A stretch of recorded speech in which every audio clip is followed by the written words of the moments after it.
एक गाव होते. त्या गावात एका आईने आपल्या मुलीला प्रेमाने वाढवलं. मुलीचं नाव अनिका होतं. अनिका आणि तिची आई स्नेहा खूप जवळच्या होत्या.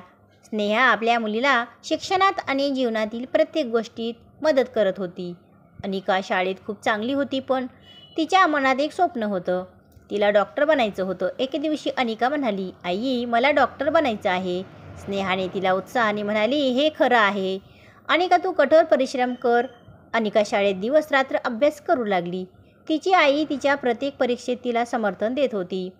तिला सल्ला आणि प्रोत्साहन देत होती. अनिका प्रत्येक वेळी यशस्वी होत गेली, पण एक दिवशी तिला एक मोठा धक्का बसला. एका परीक्षेत ती अपयशी ठरली.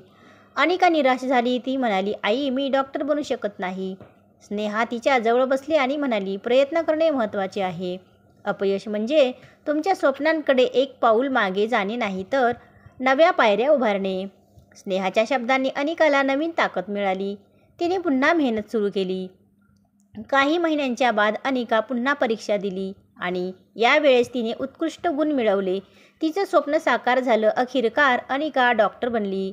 तिच्या आईने तिच्या यशात महत्त्वपूर्ण भूमिका निभावली होती. दोघींमध्येचा विश्वास आणि प्रेम त्यांच्या यशाची खरी कहाणी होती. अशा प्रकारे आई आणि मुलीने एकमेकांच्या सहकार्याने आणि प्रेमाने एक सुंदर भविष्य गाठलं.